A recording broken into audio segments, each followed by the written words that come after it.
el objetivo ha sido siempre el poder estudiar las dos cartas del apóstol Pedro. Ahora, no es primera vez que doy este estudio completo. O sea, ya por lo menos en 3 ocasiones he desarrollado toda la carta de Pedro. Así que esta sería la 3ª o 4ª vez que estudio la carta de Pedro. Y cada vez que la leo le encuentro más cositas interesantes y logro profundizar y rescatar mucho más cosas maravillosas para nuestra edificación espiritual. Saludos a Alejandro, que me está saludando por ahí. Dios te bendiga mucho, Alejandro. Bueno, arrancamos con el capítulo 3, Primera de Pedro, capítulo 3. Y vamos a analizar, Dios mediante, 7 versículos que están por acá. Son 7 versículos. Y estos versículos dicen directamente con deberes conyugales. Bueno, en la introducción de este video, pero lo voy a repetir. El título de estos versículos es deberes conyugales. Deberes conyugales. Deber. Deberes viene es nuestro deber. Y conyugales es decir que compartimos un yugo, compartimos, ¿no es cierto?, las responsabilidades, compartimos, ¿no es cierto?, los deberes, compartimos una vida, compartimos un compromiso. Eso es cónyuge. Cónyuge quiere decir que caminamos juntos, ¿no es cierto?, hay un compromiso de por vida, ¿no es cierto?, serio, responsable, en el cual requiere, ¿no es cierto?, de la cooperación equilibrada, complementaria de 2 o más, ¿vale? En el caso del matrimonio, evidentemente hablamos de 2, un varón y una mujer. Y los consejos que el apóstol Pedro da a los cónyuges, que son deberes de los cónyuges, y por favor, cuando leamos la carta de Pedro, y voy a ser majadero en esto y voy a repetirlo hasta el cansancio, porque me parece que esto es algo que no se tiene en cuenta.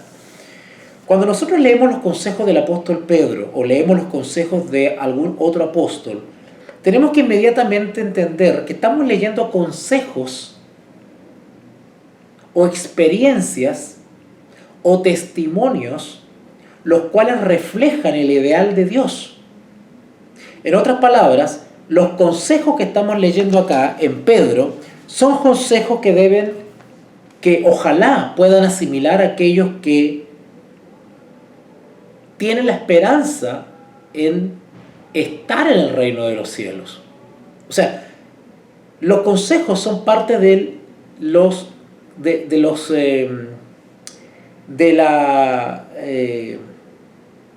las exigencias de Dios para perfeccionar nuestro carácter. Por ejemplo, cuando leamos acá sobre los consejos conyugales, son consejos para la perfección del carácter de los cónyuges. ¿Se entiende eso, no es cierto? Son consejos para la perfección del carácter de los cónyuges. Esos son los consejos que vamos a leer ahora. Por favor, pongamos atención, mucha atención, porque ha habido gran confusión sobre estos versículos. Las corrientes satánicas, las corrientes teológicas, teosatánicas, de los seminarios de teología, de las sectas destructivas del sostén propio adventista, de las corporaciones e instituciones religiosas, del mundo religioso de Babilonia, ha malinterpretado muchos de estos versículos, porque no los han leído en el amor de Cristo, no lo han leído en base a los principios de la ley. ¿Okay? Entonces, se han ocupado estos versículos para apoyar una u otra ideología, una u otra interés egoísta, partidista. Y lo que voy a intentar ahora es leer estos versículos de una manera equilibrada. Porque si bien el apóstol Pedro va a mencionar cosas específicas, cosas puntuales, no necesariamente se está refiriendo solamente a esas cosas que están descritas en el texto, sino que cada una de esas cositas que él nombra taxativamente, pues tienen una amplitud, ¿no es cierto? Por ejemplo, si él habla de peinados ostentosos, por ejemplo, peinado ostentoso, bueno, nosotros tenemos que rescatar cuál es el principio subyacente a esa alusión en castellano. Si el apóstol Pedro hace alusión al peinado ostentoso, pues nosotros entendemos de una manera amplia eso. No necesariamente solamente el peinado como tal, ¿verdad? Sino que es mucho más que eso. Tenemos que mirar las cosas, como le he dicho, espiritualmente. Y si él está hablando de peinado ostentoso, pues tenemos que hacerlo extensivo a todo lo ostentoso. ¿Se dan cuenta? Yo quiero que entiendan eso porque tenemos que rescatar la esencia, la sustancia del texto y no leer el texto superficialmente, ¿verdad? Hoy día veía por Facebook un video donde mostraban, parece que era un programa de radio y habían dos pastores. Un pastor elegantemente vestido, con traje, con corbata, con camisa, impecablemente vestido. Y el otro pastor que estaba allí, estaba con una camiseta, todo así de calle, un pantalón ancho, unas sandalias, una gorra. Entonces el pastor que estaba bien vestido, pues, aludía, criticaba al otro pastor que estaba vestido así de manera casual, de manera callejera, ¿verdad? Y el pastor que estaba vestido de manera callejera, pues se reía de las críticas que le hacía el otro pastor elegantemente vestido, ¿verdad? Y un pastor le decía, muéstrame dónde está la corbata en la Biblia, le decía, ¿verdad? Y el otro que estaba con la corbata le decía, ¿dónde está ese pantalón ancho que tú tienes en la Biblia? Entonces, todos intentaban buscar en la Biblia dónde está la corbata, y por lo tanto, como no está la corbata porque no existía y no se usaba, entonces estamos autorizados no a usar corbata, ¿verdad? Entonces hay una confusión, hay una cosa bien rara ahí. Claro, y el pastor que estaba bien vestido le decía, bueno, muéstrame dónde está la corbata, dónde están esos pantalones, qué sé yo. Y el otro que estaba con ropa casual le decía, bueno, ¿dónde está el traje en la Biblia? ¿Dónde está que se vestían con camisa en la Biblia? ¿Dónde está la camisa en la Biblia? ¿Dónde están los zapatos en la Biblia? Y así se tenían en una discusión que a mí me parecía una discusión bizantina realmente.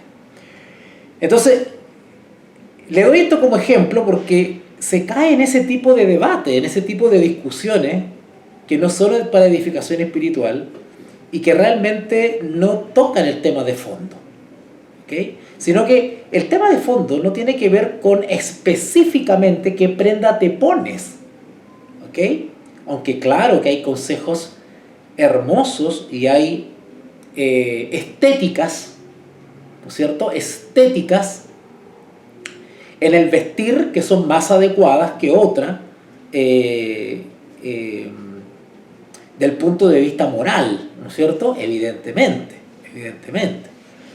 Pero vuelvo a repetir, los consejos bíblicos van mucho más allá que eso, van mucho más allá que la simple apariencia, ¿vale? Porque para Dios la apariencia, el envoltorio, no es lo primero. No es lo primero. Y lo vamos a leer acá, lo vamos a leer. Vamos a comprobar esto, ¿vale? No le estoy restando importancia a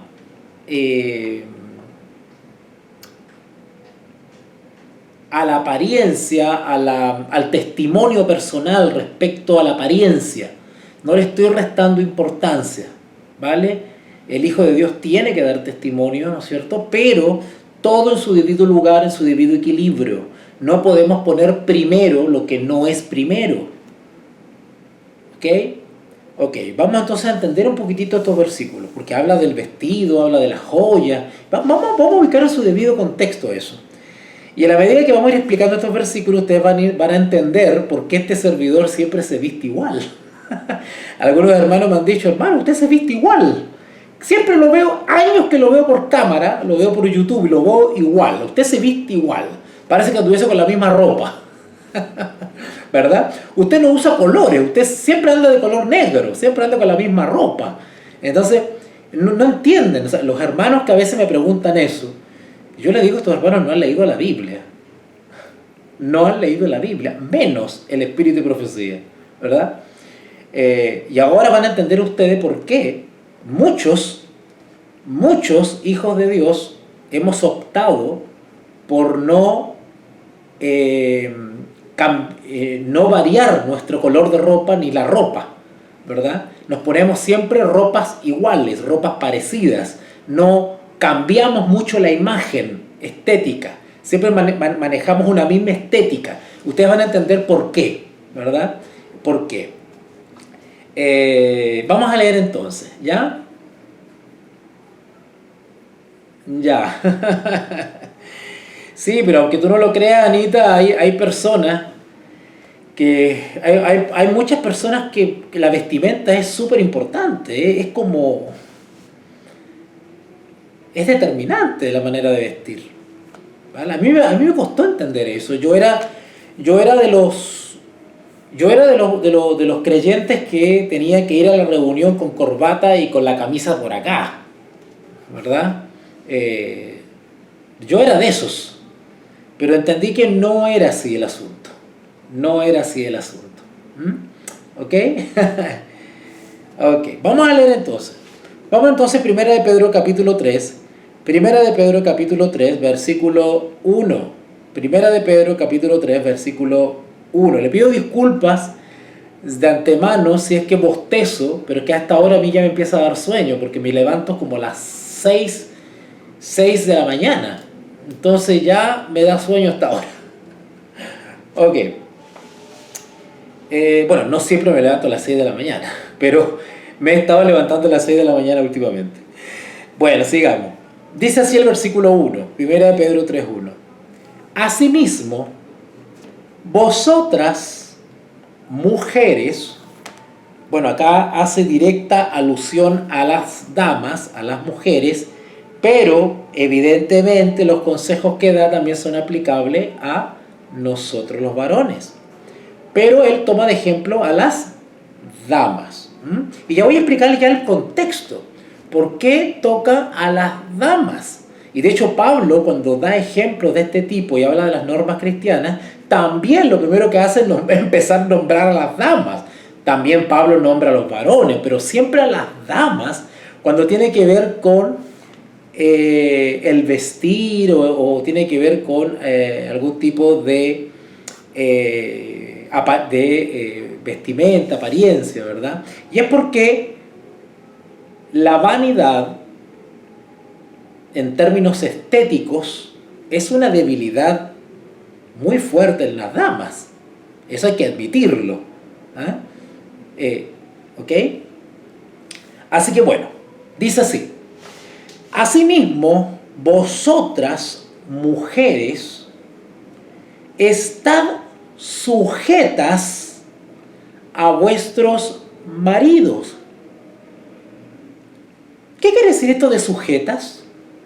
Estad sujetas a vuestros maridos. ¿Qué quiere decir esto de estar sujetas? Porque resulta que ahora las corrientes interpretativas satánicas que han ingresado en la iglesia interpretan esto de sujetas a esclavitud, sometimiento, subyugación, abuso, autoritarismo. Así interpretan esto de sujetas. Entonces pintan a la mujer como una especie de esclava del varón, ¿cierto? Sin derecho a hablar, que tiene que estar callada, con la cabeza abajo, ¿no es cierto? Que no tiene voluntad propia, ¿verdad? Que no puede opinar. Y así pintan la Biblia, queriéndola hacer a la Biblia un libro machista, ¿verdad? El famoso machismo. Y machismo es una palabra inventada, el machismo no existe, Bueno, el machismo no existe. Es una palabra inventada. Inventada, es una palabra que tiene carga ideológica. Machismo y el otro extremo, el feminismo, son corrientes ideológicas, son etiquetas, ¿no es cierto?, que son usadas ideológicamente, políticamente, para estigmatizar o discriminar, ¿no es cierto?, a un sexo, ¿ok? Así que cuidado con eso. La Biblia no es machista, la Biblia no es machista ni feminista, la Biblia es la palabra de Dios. Dios no es machista ni es feminista, es la palabra de Dios. Así que cuidado con estar adoptando esos términos, ¿ok? Nosotros cuando hablamos nosotros como creyentes de la palabra de Dios no podemos estar adoptando ese tipo de conceptos, ¿no es cierto?, que tienen carga ideológica, ¿ok? Y lo que hacen es discriminar o estigmatizar o etiquetar a un sexo, ¿cierto?, añadiéndole un peso peyorativo, un peso nocivo, tóxico, que no tiene. ¿Okay? Bueno, machismo viene de macho, ¿ah? Y dice relación con un dominio autoritario, ¿no es cierto?, despótico, violento, pero no solamente eso, sino que inmediatamente es una actitud de autoritarismo, de abuso del macho hacia la hembra. Eso es lo que uno quiere decir cuando habla de machismo. ¿Ok?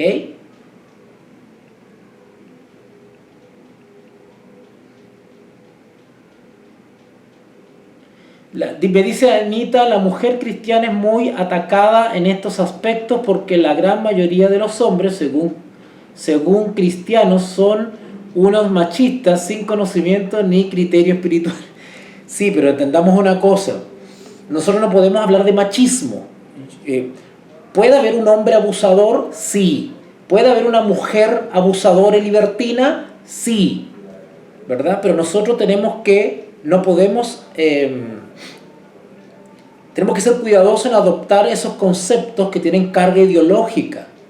Cuidado con eso, ¿vale? Nosotros no hablamos de machismo, ¿no es cierto? Nosotros hablamos de feminismo, ¿cierto? Nosotros hablamos claramente. Nosotros hablamos de abuso, ¿no es cierto? Hablamos de impío, ¿no es cierto? Usamos otras palabras para eso. ¿Por qué? Porque la Biblia no es machista ni es feminista. Por lo tanto, cuando veamos alguna debilidad carnal del varón y de la mujer, no podemos describirla con estos conceptos, porque tienen una carga ideológica ajena a la Escritura, ¿vale? Pero muchos, al leer acá, estad sujetas a vuestros maridos, automáticamente interpretan esta palabra sujetas como abuso de poder, ¿no es cierto?, una especie de lucha de sexos, una lucha de autoridad, un abuso de autoridad en el matrimonio, ¿cierto? O que la mujer que tiene que estar sumisa frente al poder superior del varón. Bueno, todo ese tipo de interpretaciones es ajena a la Escritura. ¿Sucede en la realidad? Sí, sucede en la realidad. ¿Hay hombres que son abusivos y autoritarios con su mujer? Sí. ¿Hay mujeres que son sinvergüenza y libertinas y faltan el respeto al marido? Sí, claro que sí, es una realidad. Claro que sí, ¿vale? Pero ese tipo de conductas no debería manifestarse en unos cónyuges cristianos. No debería. Porque esas son conductas impías. El impío es abusivo, autoritario con su cónyuge. La impía es libertina y traidora, adúltera o todo lo que tú quieras, porque son conductas impías. Se supone que en unos cónyuges creyentes no deberían existir esa conducta. sino que debería haber otra conducta del uno para con el otro. Y esos son los consejos que nos da Pedro.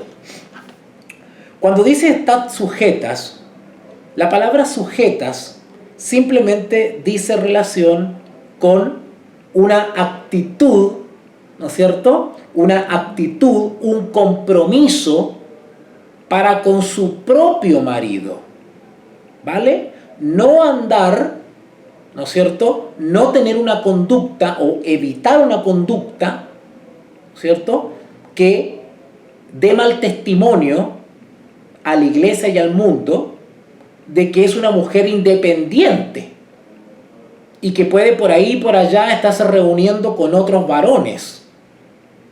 Pedro está apuntando a la buena conducta, al buen testimonio, ¿no es cierto? A eso está apuntando Pedro cuando dice estad sujetas a vuestros maridos. Es decir, la dama tiene que desarrollar su conducta siempre en relación con su marido, porque es su compañero. Por eso que está sujetas. Sujetas en el buen sentido de la palabra. Sujeta en el sentido de unión. Sujeta en el sentido de relación íntima, personal. Son uno. De ahí viene la palabra cónyuge, yugo, yugo, yugo. Es algo inseparable, ¿cierto? Por eso que Génesis habla de a ver, vamos para allá. Vamos a Génesis 3:16. A ver, vamos para allá. Para que entendamos bien esta palabra de estar sujetas a vuestros maridos. Sujetas a vuestros maridos. Génesis 3:16. Génesis 3:16. Yo una vez estaba en una clase y un profesor de teología que yo tuve, pues tocó este texto. Y él interpretó ese texto justamente como que la mujer tenía que, y él usaba vocabulario con carga ideológica. Él decía, no, ya no estamos en ese tiempo, por lo tanto la mujer ahora tiene que empoderarse, decía. Cuando ustedes escuchen esa palabra, empoderarse, esa es una palabra con carga ideológica, ¿cierto? Cuando escuchen ustedes esa palabra de visibilizarse, todas esas palabras nuevas que están saliendo, todo eso tiene una carga ideológica. Bueno, y este profesor decía, claro, la mujer ya no estamos en esos tiempos que tenía que estar sujeta al marido. Claro, interpretaba la palabra sujeta como una especie de esclavitud, una especie de sometimiento, así, una especie de víctima de abuso, una cosa así. Así interpretaba este profesor. Entonces decía, no, ahora en estos tiempos la mujer tiene que empoderarse, tiene que independizarse, ¿no es cierto? Tiene que estudiar, tiene que buscar un trabajo, no solamente tiene que dedicarse a la casa y a los niños. Entonces, en base a una mala interpretación bíblica, él daba malos consejos a las hermanas. Porque este profesor de teología no entendía el texto. O lo entendía, o estaba tan ideologizado, tan mal, estaba ya tan adoctrinado que él interpretaba los textos a la luz de la ideología. ¿Okay? Y recuerden que hay teología feminista, hay teología de género, hay teología de la diversidad, hay teología marxista. O sea, han entrado muchas corrientes o tendencias ideológicas que han impregnado la teología. Y nosotros hemos sido llamados a aprender la teología bíblica, la teología que es extraída directamente del texto. ¿Vale? Bueno, si ustedes leen Génesis 3:16, Génesis 3:16 dice, y la mujer dijo, a la mujer dijo, multiplicaré en gran manera los dolores en tus preñeces, con dolor darás a luz a los hijos, y tu deseo será para tu marido, y él se enseñoreará de ti. Esa palabra enseñorear dice relación con dominio. Enseñorear, dominio. ¿Se acuerdan cuando Dios creó los animalitos? ¿Cierto? Y nosotros teníamos que enseñorearnos de eso. Claro, ejercer dominio. Es decir, La voluntad de Dios fue de que el varón efectivamente tuviese cierto dominio. Cierto dominio. ¿Por qué? Por lo que sucedió en Edén, ¿no es cierto? Bueno, ustedes conocen la historia. Y la sentencia que se dictó sobre el varón y sobre la mujer, porque recuerden que con la caída, con la desobediencia de Adán y Eva, se emitió una sentencia sobre cada uno.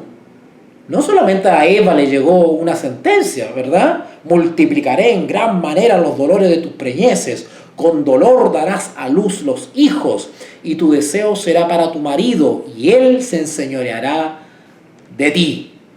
Esa es la sentencia que emitió sobre la mujer por desobediente, que iba a estar en un plano, en cierto grado, en un plano inferior al varón.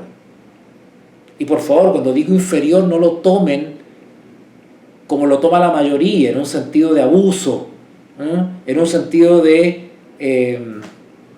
disminución como persona, como mujer. No, no. ¿Vale? Y también emitió una sentencia sobre el varón, versículo 17, Génesis 3:17.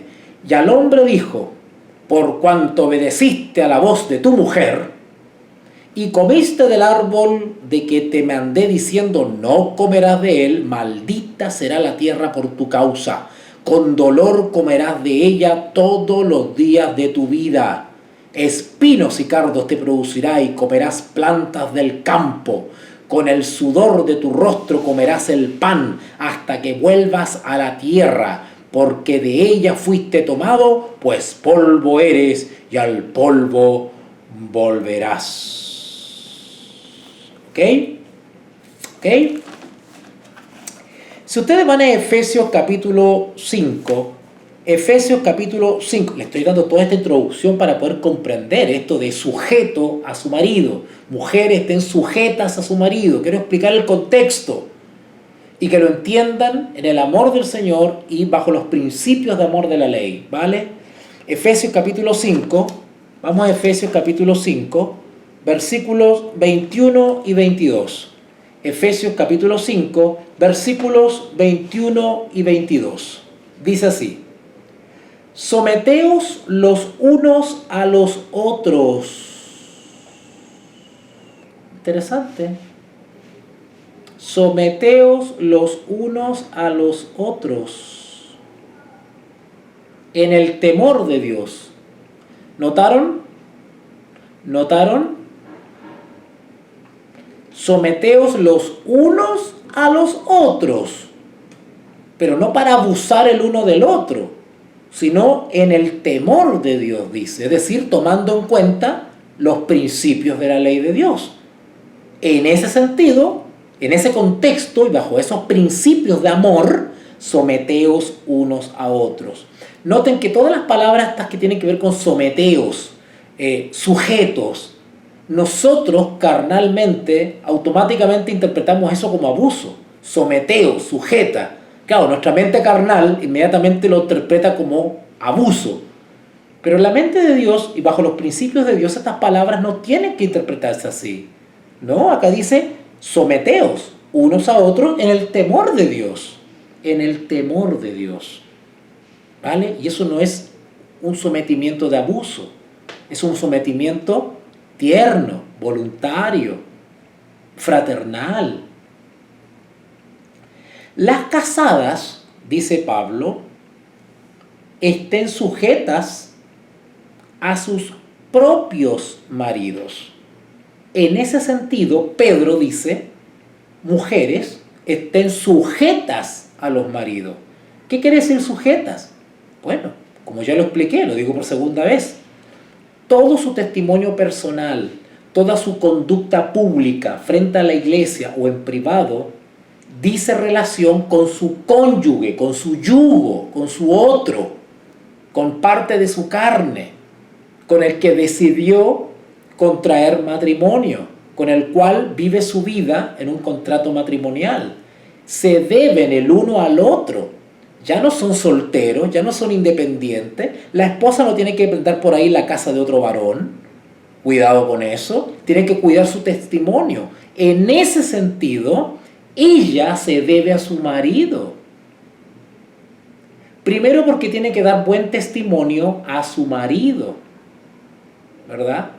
Y no tiene que ser causa de sospechas, ni de intrigas, ni de malas interpretaciones que se puedan dar, ¿vale? Tiene que ser absolutamente transparente, una carta abierta a su esposo. En ese sentido, Pablo dice, las casadas estén sujetas a sus propios maridos. No anden metidas por ahí con otro varón, aunque sea muy amigo y muy hermanito. Por eso yo le aconsejo a los misioneros o a las misioneras que cuando estén haciendo su labor eviten visitar los hogares cuando hay una dama o un varón solos. Evítenlo. Eviten eso, porque lo más probable es que se terminen relacionando con el dueño de casa o la dueña de casa. Eso es una realidad, ¿vale? Las casadas estén sujetas a sus propios maridos, como al Señor. ¿Notaron el ejemplo que da? Sujeta a los maridos como al Señor. Así como las damas son fieles y leales al Señor, de igual manera lo son con sus maridos. ¿Vale? Ok. Entonces, a la luz de eso que he explicado, leemos otra vez 1 de Pedro capítulo 3, versículo 1. Asimismo vosotras mujeres, estad sujetas a vuestros maridos, para que también los que no creen, notan que tiene que ver con el testimonio personal. Esto no tiene que ver con una lucha de poderes, que el hombre es más, que la mujer es menos, que el hombre es abusador, que tiene más derecho que la mujer no tiene derecho. La Biblia es ajena a ese tipo de conflictos. Acá está dando otro tipo de consejos. Estos consejos tienen que ver con la perfección del carácter. Estos consejos tienen que ver con el desarrollo de un buen testimonio. Son consejillos para tener buen testimonio, para que los cónyuges tengan buen testimonio. Asimismo vosotras mujeres estad sujetas a vuestros maridos, para que también los que no creen a la palabra sean ganados sin palabra, por la conducta, ¿notaron? Por la conducta de sus esposas. Es decir, menos bla bla, más conducta, más acción, más obra, más acto, más testimonio personal. Es el consejo que está diciendo Pedro. Y ya van a ver ustedes por qué él dice que ojalá tuviésemos un buen testimonio sin hablar, solamente por nuestra conducta, ¿no es cierto? Dar luz, ¿no es cierto?, respecto a nuestra fe, aún sin hablar. Acá dice, sean ganados sin la palabra, por la conducta de sus esposas. ¿Ok? Y ya vamos a entender por qué va para allá. Y yo no me puedo adelantar un poquitito. ¿Por qué Pedro está dando este consejo de que den buen testimonio, prediquen menos y compórtense mejor? Compórtense como creyentes, hablen menos y compórtense como creyentes. ¿Por qué? No solamente para dar buen testimonio frente a los no creyentes, frente a los incrédulos, frente al mundo, sino que también hay mujeres piadosas y creyentes que están casadas con incrédulos. O viceversa. Varones que, desobedeciendo a Dios, han asumido el compromiso matrimonial con no creyentes. Entonces el apóstol Pedro más adelante va a decir, bueno, ¿no te gustó casarte con una no creyente? Bueno, entonces estás unida, porque eres una cónyuge. Entonces tu deber, ya que asumiste la responsabilidad o irresponsabilidad de haberte casado con un incrédulo, bueno, asume la responsabilidad. ¿Cuál es la responsabilidad ahora? soportar con paciencia al cónyuge incrédulo y ganarlo por tu conducta. No andarle predicando y tener hasta la coronilla con la Biblia a tu pareja incrédula. Y ese es el error que cometen las hermanas y los hermanitos que tienen pareja, que tienen un esposo que no es cristiano. Todas las hermanas y los hermanos que se han casado, tienen pareja o tienen un cónyuge que no es creyente, ¿vale?, han asumido un tremendo desafío. Como dicen por ahí, es sin llorar. Y el apóstol Pedro dice, predíquenle menos. O sea, hablen menos y demuestren por su conducta su buen testimonio.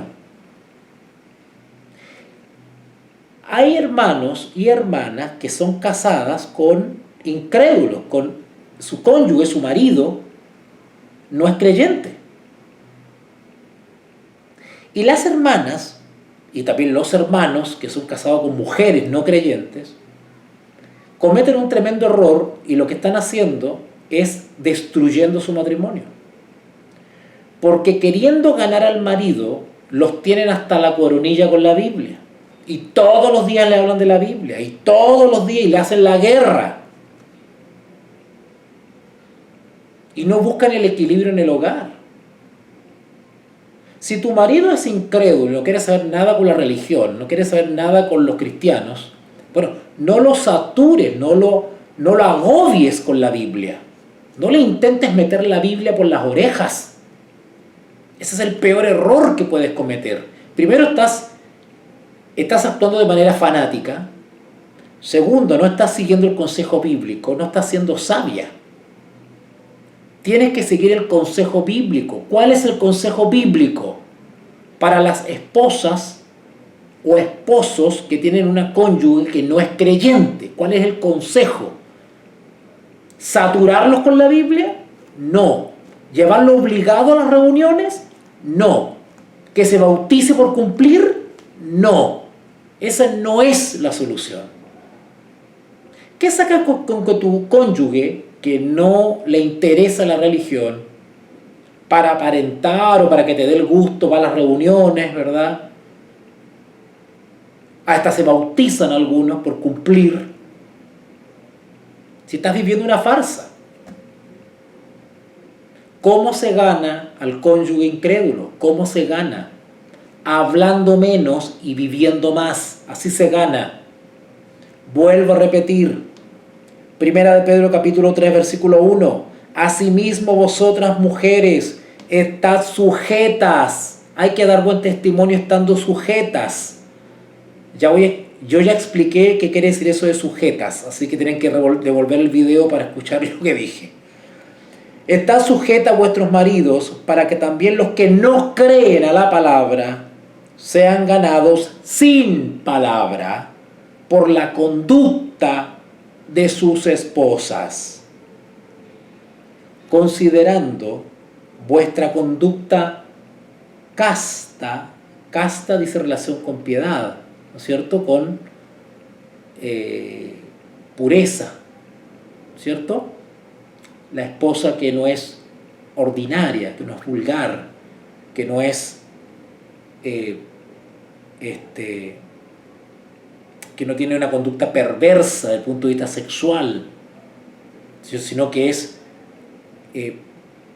pudorosa, respetuosa, que trata su cuerpo con dignidad, ¿verdad?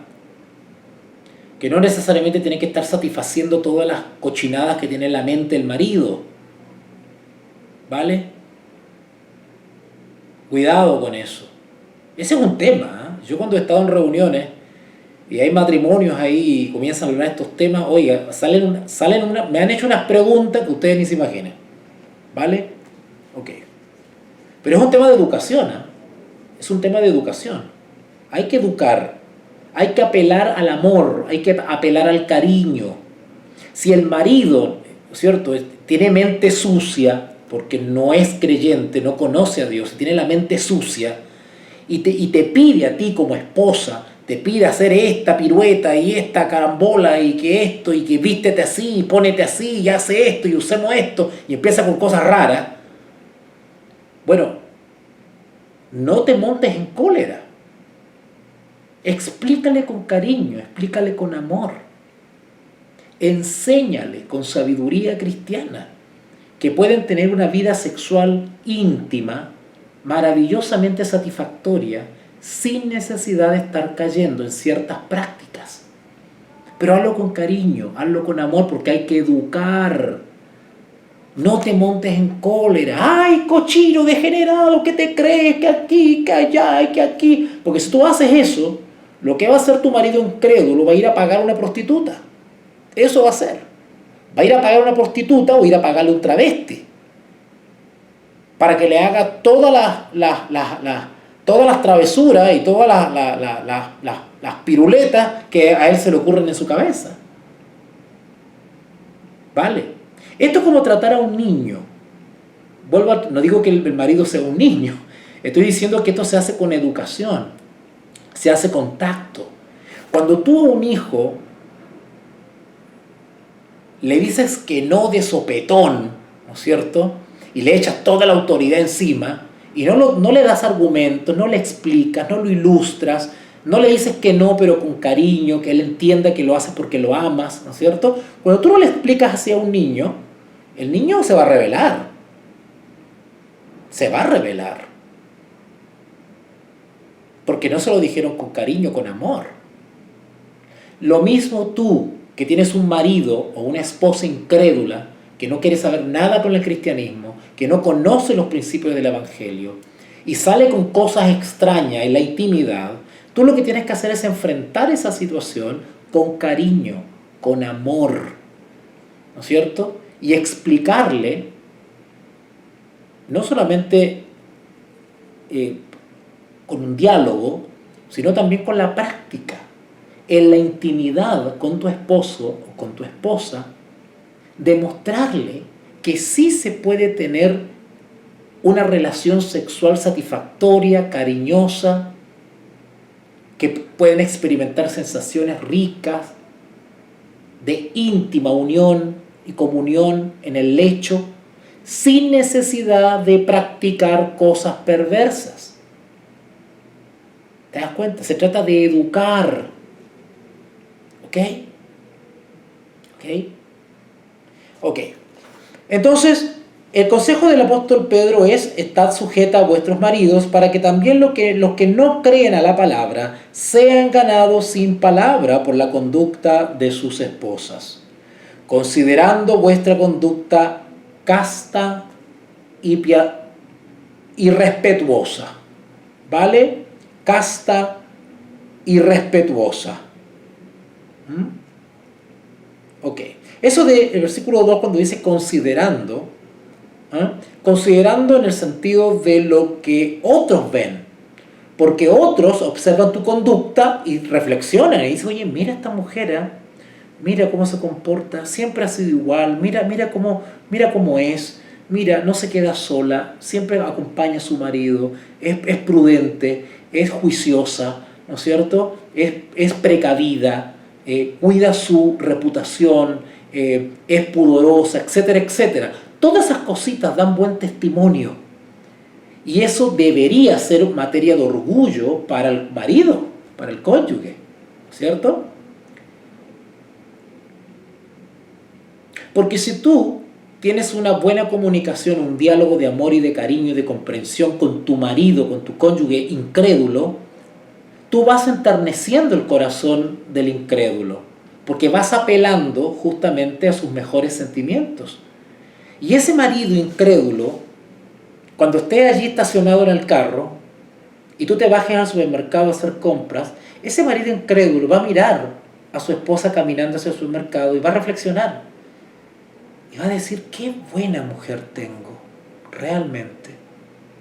Esta mujer vale mucho. ¿Cómo están las cosas en el mundo? Tener una mujer como esta, ¡wow! Ese marido incrédulo te va a empezar a mirar con otros ojos, con ojos de respeto, con ojos de respeto. El marido que le anda pidiendo cochinadas a su esposa en el lecho no respeta a su mujer, no le da la dignidad que se merece. Y acá no estamos hablando de religión, estamos hablando de dignidad humana. Porque tu esposa, tu esposo, no es un animal. Nosotros no somos bestias, no somos animales. El Señor determinó claramente la diferencia en Génesis entre nosotros, los seres humanos, y las bestias. A nosotros nos dotó con facultades superiores. Las bestias son seres inferiores. Nosotros no podemos comportarnos en el lecho matrimonial como bestias inferiores. Tenemos que darle la debida dignidad al cuerpo de mi cónyuge que amo. Los cuerpos de los cónyuges no son material para uso y abuso de la mente perversa. ¿Vale? Hermano, si yo le contara historias, si yo le contara anécdotas, si le contara testimonios. Versículo 2 entonces, considerando vuestra conducta casta y respetuosa. Ahora, en el caso del varón o las damas, tanto el varón como la dama desarrollen una conducta. Cuando digo conducta me estoy refiriendo en términos amplios. La conducta no solamente tiene que ver con el actuar, con los hechos, con la vida, con el hacer, sino que también tiene que ver con el pensar, con el desear. Para que ustedes y yo, o los cónyuges, puedan desarrollar una conducta casta y respetuosa, o una conducta casta y piadosa, dicen, eso va en directa relación con la comunión que tenemos con el Señor. Cuando los cónyuges tienen una íntima relación con el Señor, eso se refleja en frutos del Espíritu. Y uno de los frutos del Espíritu es que la conducta es transformada, casta y piadosa y respetuosa. El tener una conducta casta y piadosa es un resultado de mi comunión con Cristo.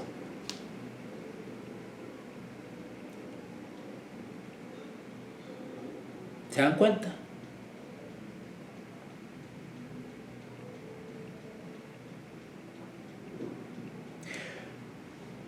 Porque la conducta casta y piadosa es un principio de conducta. La conducta casta y piadosa no es una actuación, no es un papel, no es un rol que yo cumplo para que me vean. La conducta casta y piadosa es un estilo de vida asumido ya. Y como yo tengo asumido, por la gracia de Cristo, un estilo de vida casto y piadoso, no solamente soy casto y piadoso en el diario vivir frente al público, sino que también soy casto y piadoso en la intimidad con mi cónyuge. Y el mismo desarrollo, por influencia del Espíritu Santo, de la conducta casta y piadosa, me lleva a modificar muchas cosas en mi vida. ¿No es cierto? Muchas.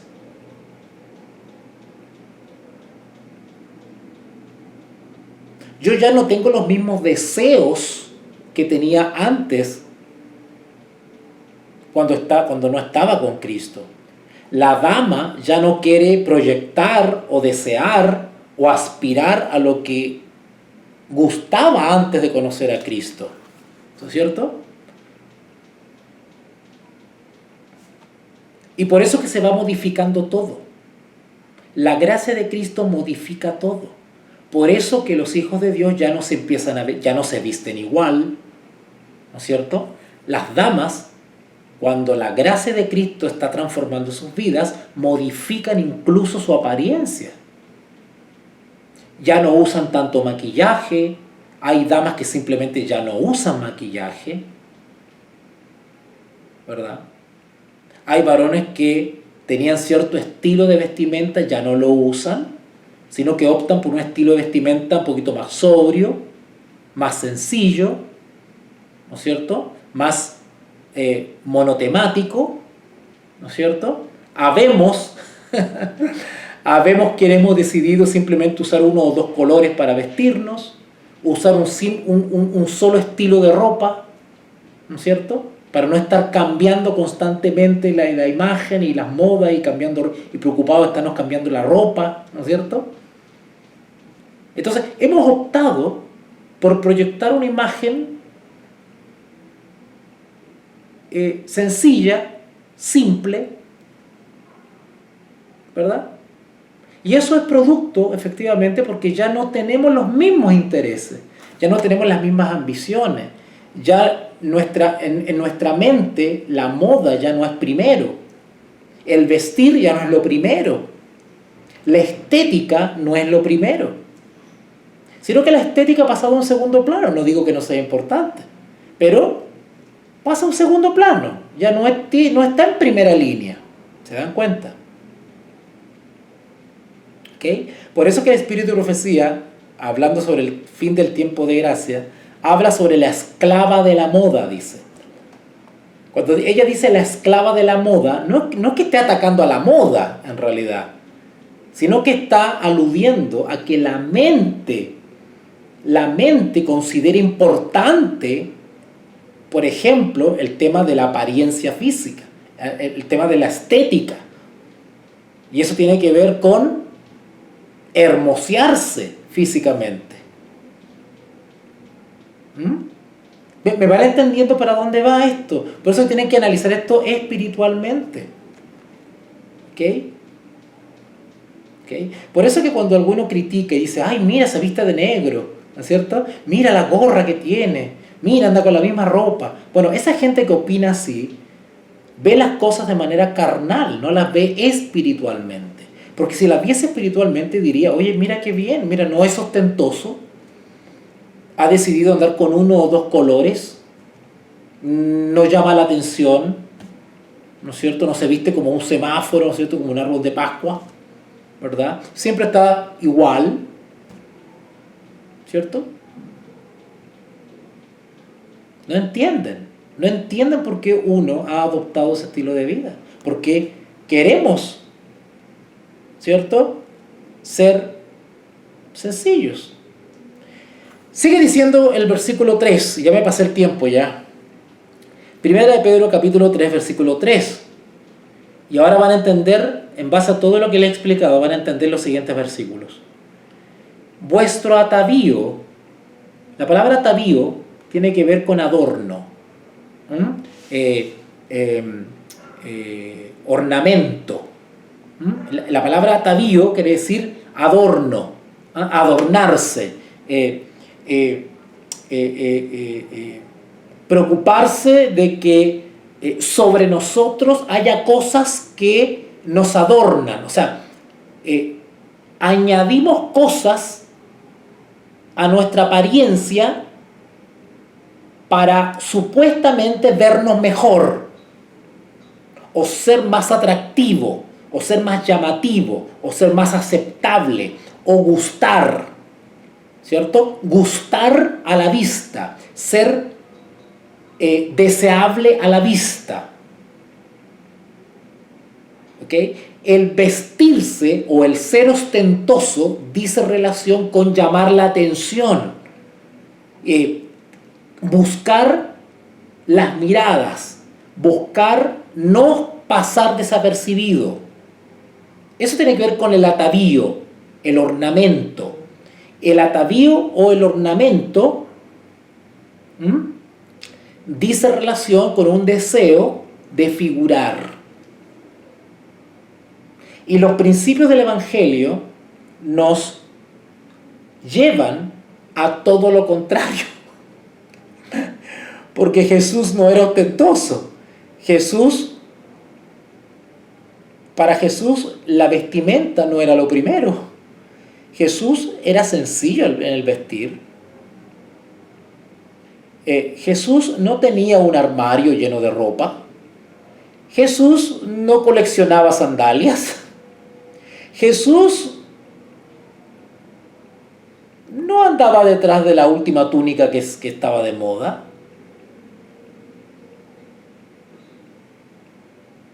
Los principios del Evangelio apuntan justamente a la sencillez. Eso es todo. Nadie está diciendo no te compres un jeans, no te compres una ropa, que no vayas a una tienda a comprarte una ropa. No se está condenando eso. Acá lo que se está apuntando es a que el atavío, es decir, lo que tú te pongas en tu cuerpo, ¿no es cierto?, no sea ostentoso. Eso es todo. Entonces, cuidado. Yo sé que hay muchos que tienen harta ropita y les gusta cambiarse ropita. Amén por eso. Pero el objetivo o el plan de Dios es que ese atavío sea no ostentoso, sencillo. Eso es todo. Que el principio que nos guíe al vestirnos no sea el afán de gustar o ser aceptado o llamar la atención, ¿cierto? O buscar las miradas. Por eso, en ese sentido, la mujer es más débil en ese sentido. Porque la mujer siempre ha sido más vanidosa o más preocupada de su apariencia que el varón. Eso es algo natural, ¿verdad? Por eso que Pedro apunta a la mujer, aunque el consejo es aplicable tanto a varón como a mujer. ¿Se está entendiendo hasta ahora para dónde va la cosa? Entonces, cuando entendemos esto a la luz del Evangelio, podemos comprender estos consejos de Pedro, ¿no es cierto? El versículo 3 dice: vuestro atavío o vuestra decoración o adorno no sea el externo. Nota, ahí no está diciendo no se compren ropa. Ahí no está diciendo no se cambien ropa. Ahí tampoco está diciendo anden andrajosos y véanse mal. No está diciendo eso ahí. Ahí lo que está diciendo es que cuando te vistas, cuando te arregles, cuando te adornes, no seas ostentoso. Simplemente eso. Sé sencillo. Bueno, algunos hermanos les gusta cambiarse ropa y se ponen distintas camisetas, se ponen distintos pantalones, todos los días se ponen una ropa distinta, pero son sencillos para vestir, amén por eso. Otros hemos optado por usar uno o dos colores y nada más, y usar siempre casi la misma ropa. Eso es todo. Vuestro atavío no sea el externo, de peinados ostentosos, de adornos de oro o vestidos lujosos. Bueno, una de las cosas que yo le encontraba razón a mis profesores de teología era de que ellos hacían una alusión al contexto histórico, y eso es verdad, porque en el tiempo en que Pedro escribió esta carta había mucha influencia del punto de vista de la moda. Había mucha influencia de lo griego y de lo romano. El mundo en el cual se desenvolvió Pedro era greco-romano. Recuerden ustedes que desde el punto de vista del idioma, desde el punto de vista de la cultura, ellos venían saliendo de una cultura griega, que era el imperio que dominó antes de Roma. Pero también había llegado ya el imperio romano, que tomó muchas cosas de Grecia. Y entre las damas griegas y las damas romanas, pues era muy importante el adorno exterior. Se hacía, si ustedes investigan un poquito sobre el tema de la moda de las mujeres del siglo I, en Roma y en Grecia, ustedes se van a dar cuenta que realmente eran muy vanidosas. Usaban unos peinados hermosos, así, grandotes. Y saben ustedes que eran peinados que se demoraban horas en hacerse. Porque una de las características de las damas de la antigüedad es que se dejaban su pelo muy largo. Entonces había que acomodárselo y la dama que tenía el peinado más elaborado era una señal de preocupación, ¿no es cierto?, de horas dedicadas. Y eso era símbolo de coquetería. Y eso llamaba la atención, ¿verdad? Era una manera de resaltar. Entonces, la mente de las mujeres sin Cristo estaba en eso, porque para ellas eso era lo primero. Todo el día andaban, por decirlo así, perdone que lo diga de esta manera, pero ustedes me entienden, andaban todo el día mirándose al espejo. En cambio, las hijas de Dios, si bien tampoco andaban andrajosas, porque hay que dar buen testimonio en cuanto también a la apariencia, ¿verdad? En cuanto a la presentación personal, pero no era lo primero. No era secundario. Porque para ella lo primero era buscar primeramente ¿qué cosa? El reino de los cielos. Había otro principio de vida. ¿Vale? La vanidad no dominaba el ser, sino que el ser era dominado por Cristo. Vuestro atavío no sea el externo, es decir, que eso no sea lo primero, que eso no ocupe tu mente. No sea el externo de peinados ostentosos, de adornos de oro o vestidos lujosos, sino el interno. O sea, Pedro está diciendo, en su mente, pongan en primer lugar el desarrollo de un carácter semejante al de Cristo. Primero eso, pongan su atención en eso, que eso sea su primera preocupación. Sino el interno, el del corazón, en el incorruptible ornato de un espíritu afable. ¿Se dan cuenta dónde tiene que estar el interés? Espíritu afable y apacible, que es de grande estima delante de Dios. Porque, y ahora da un ejemplo él, y alude a un referente como mujer, y toma a Sara. Y dice, ¿quieren un ejemplo de cuál es el ideal de mujer? Vean a Sara. No vean a las mujeres romanas y a las griegas, vean a Sara. Porque así también se ataviaban en otro tiempo aquellas santas mujeres que esperaban en Dios. Se dan cuenta que las santas mujeres, que son las hijas de Dios, tenían su interés puesto en esperar en Dios, su esperanza estaba en Dios. Era otro pensamiento, es otra visión del mundo, de la vida que tenían esas mujeres.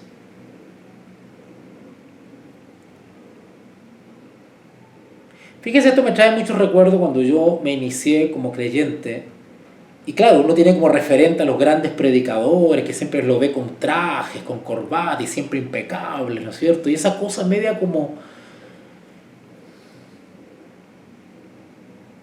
Y con el tiempo entendí que eso no era lo primero. Eso no era lo primero.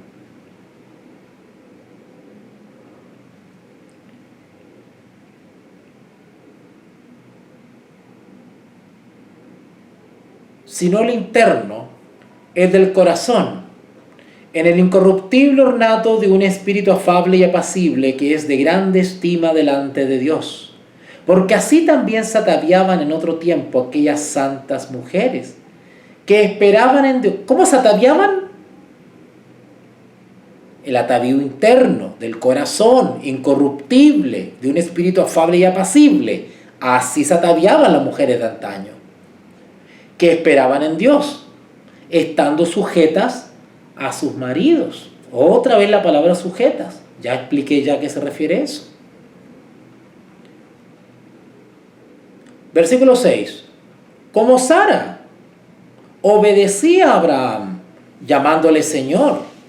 Esto de llamándole Señor también ha sido mal interpretado, ¿cierto? Como una especie como de esclava, ¿verdad? Eso no es verdad. Si ustedes leen la historia de Abraham en relación con Sara y leen el Espíritu y Profecía, ustedes se van a dar cuenta del gran amor, cariño, consideración que tenía Abraham por Sara. Había un respeto mutuo, una cosa, un compañerismo a toda prueba. Así que en ese sentido tenemos que entender estas palabras, sujeta, ¿ok? Cuando dice acá, vosotros, versículo 6, como Sara obedecía a Abraham, llamándole Señor, de la cual vosotras habéis venido a ser hijas, si hacéis el bien, sin temer ninguna amenaza. ¿Okay? Es decir, si como mujeres hacen el bien y toman como referente, en este caso, a Sara, no hay que temer ningún mal, ¿no es cierto? Van a dar buen testimonio, van a actuar de manera sabia y van a caminar conforme al consejo bíblico. Por lo tanto, no hay nada que temer. Pero no solamente hace referencia, y como le dije al principio, a las damas, sino que también a los varones. Entonces, el argumento de que la Biblia es machista o de que solamente saluda a la mujer, ¿no es cierto? Eso no es verdad. Porque tanto Pedro como Pablo siempre, cuando alude a la mujer, también alude al varón. También alude al varón. Y este es un principio de igualdad que tiene el Evangelio. Lo leímos en Génesis al principio. Cuando por ser desobediente a Adán y Eva, se emite una sentencia sobre Eva, pero también una sentencia sobre Adán. De igual manera, Pedro y Pablo, cuando alude a la conducta de la mujer, también le llega al marido. Hay un principio de igualdad en esto, ¿verdad? Solo que los apóstoles mencionan ciertas cosas que son características o en las cuales la mujer tiene mayor debilidad, entonces apuntas allá, ¿cierto? Pero cuando alude al varón, apuntan también a ciertas cosas que son la debilidad del varón. Dice el versículo 7 acá, 1 Pedro 3:7. Vosotros maridos, igualmente, ahí está el principio de igualdad del Evangelio. ¿Cómo que la Biblia es machista? No, hay un principio de igualdad ahí. La Biblia trata de igual manera a varones y a mujeres. A ambos les da consejos para una sana relación. Pero el mundo, ¿qué hace? Divide a los cónyuges, divide al hombre y la mujer poniéndolos en guerra. Machismo, feminismo. La Biblia está ajena a eso. Vosotros, maridos, igualmente, vivid con ellas sabiamente. ¿De dónde sacaron que la Biblia enseña que el marido abusa y tiene autoridad y puede pisotear a la mujer y la tiene como esclava porque tiene que sujetarse a la mujer? Esa es una interpretación carnal, impía, de los consejos del Evangelio y de los apóstoles. La Biblia no enseña el abuso de autoridad o el sometimiento del uno al otro. La Biblia no habla de un conflicto permanente entre cónyuges, no.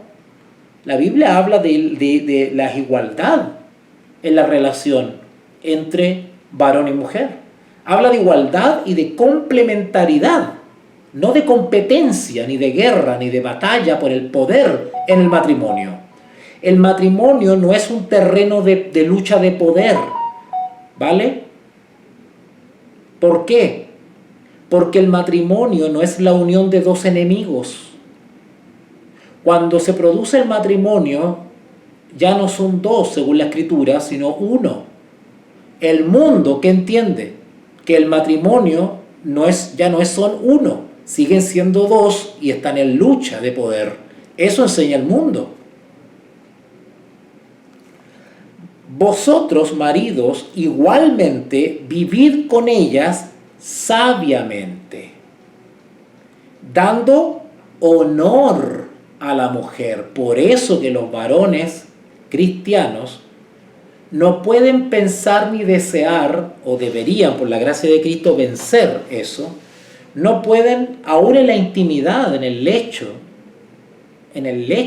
junto a su mujer, no pueden ellos estar sugiriendo, proponiendo o satisfaciendo cada cosa que se le ocurre en su mente, producto de las cosas que ven por internet o en la televisión o en la calle. Porque nosotros tenemos la mente de Cristo. Pablo nos dice si hay algo puro, algo digno, algo inocente, algo de buen nombre. Cuando dice buen nombre, dice algo decente. En eso pensad, dice él. Si ustedes van a... si ustedes van a Filipenses capítulo 4, Filipenses capítulo 4, versículo 8. Filipenses capítulo 4, versículo 8. Por lo demás, hermanos, todo lo que es verdadero, todo lo honesto, todo lo justo, todo lo puro, todo lo amable, todo lo que es de buen nombre, o sea que es decente. Si hay virtud alguna, si algo digno de alabanza, en eso pensad. ¿Por qué es digno de alabanza eso? Alabanza quiere decir que eso glorifica a Dios. En eso pensad, pensad. ¿Por qué pensad? Porque de aquí sale el pecado. Lo que aprendisteis y recibisteis y oísteis y visteis en mí, esto haced, y el Dios de paz estará con vosotros. Por eso el apóstol Pedro, al igual que Pablo, ¿no es cierto?, aconseja a los maridos igualmente, vivid con ellas sabiamente, dando honor a la mujer, no tratando a la esposa como una actriz pornográfica, sino tratándola como una hija de Dios, como una hermana, porque antes que esposa es hija de Dios. Entonces tú no puedes estarle diciendo a la esposa que haga tal o cual cosa, que se empieza a disfrazar y no sé qué cosa, porque eso lo hacen los impíos.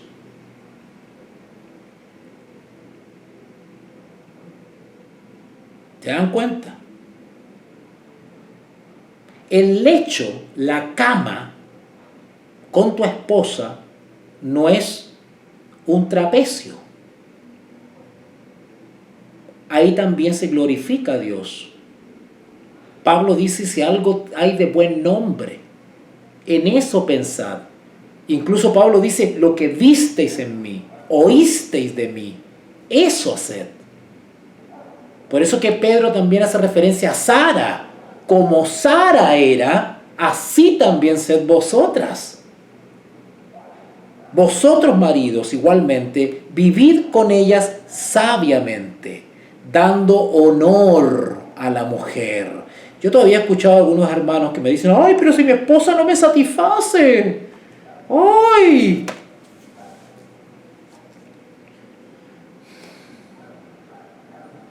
Y yo he escuchado a hermanas que dicen lo mismo. ¡Ay, mi esposo no me satisface! ¿Satisface de qué?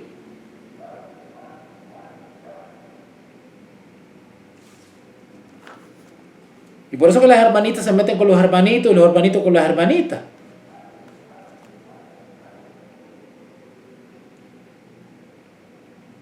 Vosotros, maridos, igualmente vivid con ellas sabiamente, dando honor a la mujer como a vaso más frágil y como a coherederas. ¿Se dan cuenta? ¿Se dan cuenta que los que creen que la cama es un trapecio no van a entrar al reino de los cielos? Porque con la persona que tú haces las cochinadas, lo que se te ocurre en la cabeza, quieres hacerlo con tu pareja, ¿no es cierto? Y dar rienda suelta a la bestia que tienes dentro. Bueno, ten en cuenta que la persona que tienes al lado se supone que es coheredera contigo en el reino de los cielos. Y pretenden estar en las mansiones celestiales.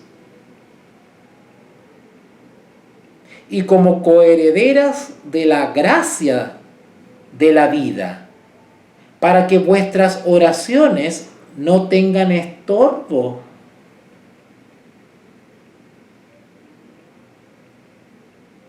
Eso de que no tengan estorbo dice relación con que nada sea obstáculo. O sea, que nuestra conducta, aún en la intimidad con nuestra esposa o esposo, no sea un obstáculo para ver el cumplimiento de las promesas de Dios en nuestra vida. Es que la justificación por la fe tiene una profundidad que todavía no hemos logrado entender. La justificación por la fe es una experiencia transformadora que no es solamente para el público. La gracia transformadora de Cristo es una gracia transformadora que actúa aún en lo privado. Aún en lo privado.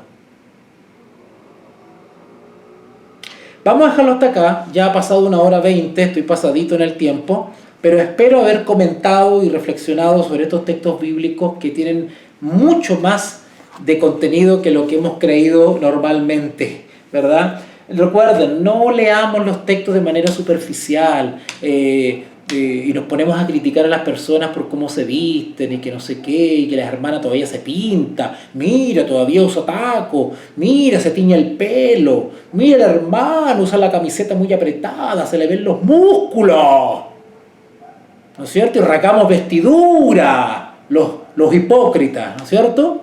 Hermano, tengamos en cuenta que la experiencia espiritual no es la misma en todos. ¿Se dan cuenta?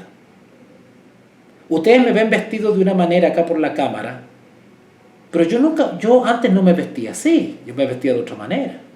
Y muchos de ustedes a lo mejor se vestían de otra manera y han cambiado con el tiempo. Poco a poco han cambiado con el tiempo. A mí antes no me gustaba la barba, ahora me dejo barba. Antes no me gustaba usar gorras, ahora uso gorra, me siento cómodo con la gorra. Antes me gustaba hacer mucha pesa y tener músculo. Bueno, ahora ya no me interesa eso. O sea,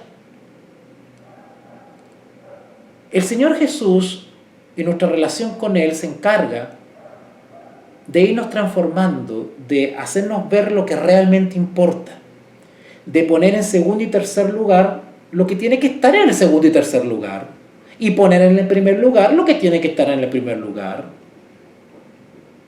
Quizás antes dedicaba 3 horas diarias al deporte, bueno, ahora ocupo 1 al deporte, ¿no es cierto? Quizás antes invertía cierta cantidad de recursos en ropa, bueno, ahora cuido la ropa que tengo y me quedo con la que tengo. Bueno, antes me preocupaba de estar constantemente renovando el armario, ¿no es cierto?, con ropa. Bueno, ahora trato de comprarme ropa parecida para que no se note que estoy cambiándome ropa cada rato, ¿no es cierto? Ando con una ropa generalmente parecida, del mismo color y ya está, se acabó. Las prioridades cambian. La gracia de Cristo nos hace madurar. La gracia de Cristo comienza a cambiar la mente y ya teñirse el pelo no es algo importante. Dejen que el Espíritu Santo haga esos cambios en cada persona. ¿Vale?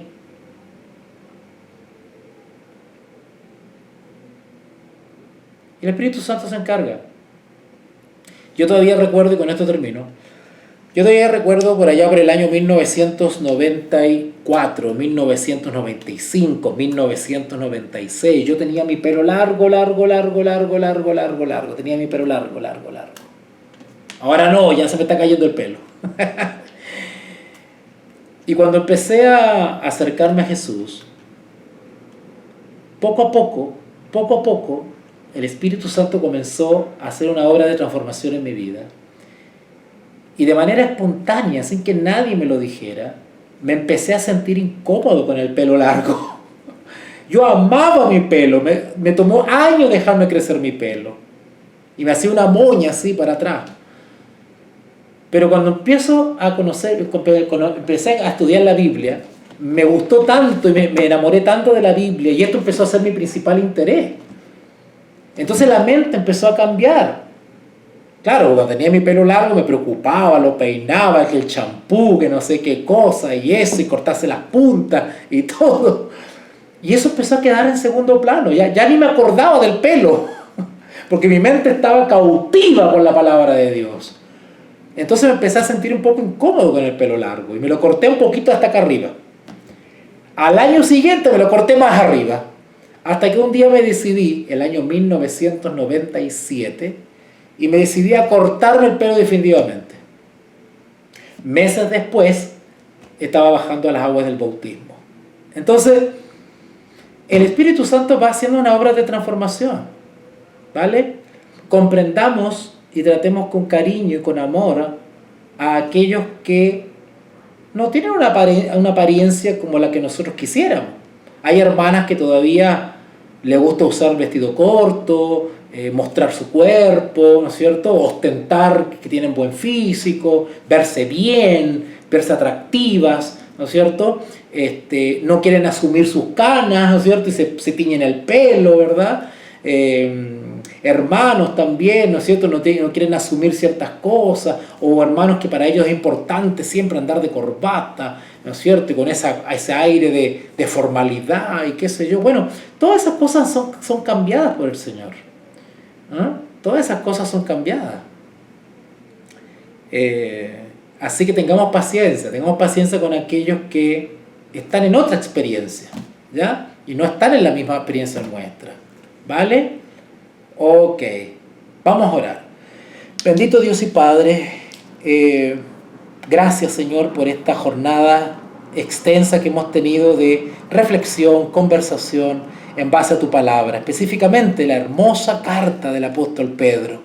Ayúdanos Señor a poder profundizar en esta carta preciosa, que los principios de amor que hemos estudiado podamos asimilar en nuestra vida y podamos mirar a otros con misericordia, con amor, con comprensión. Ayúdanos, Señor, a seguir siendo transformados por tu gracia, a poner en primer lugar las cosas de Dios. Y lo que tiene que estar en segundo lugar, en segundo lugar. Danos el valor, la fuerza para poder hacerlo. Que los cambios que hagamos sean por amor a Jesús. Padre, gracias por tu Espíritu Santo y acompáñanos en este fin de semana, en este día precioso, santo, para poder estar en comunión contigo. Te lo rogamos en el nombre de Jesús. Amén y amén. Bueno amigos, vamos a dejarlo hasta acá. No sé si voy a hacer una transmisión mañana, porque mañana se supone que tengo que viajar, tengo que hacer un pequeño viaje, así que no sé si podré transmitir, lo voy a estar definiendo en estas horas, ¿vale? Así que Dios les bendiga. Gracias a todos los que me ayudaron y cooperaron para pagar el alquiler. Lo pude pagar, así que no me van a echar de acá. Así que un mes más que puedo estar acá. Así que desde ya le hago un llamado a todos ustedes, si valoran mi trabajo, que sigan apoyando, porque mes a mes, para poder seguir sustentando este lugar donde estoy y la señal de internet también, ¿vale? Que Dios les bendiga grandemente, y cualquier cosita que quieran preguntarme, estoy a su disposición a través de Telegram. Que Dios les bendiga.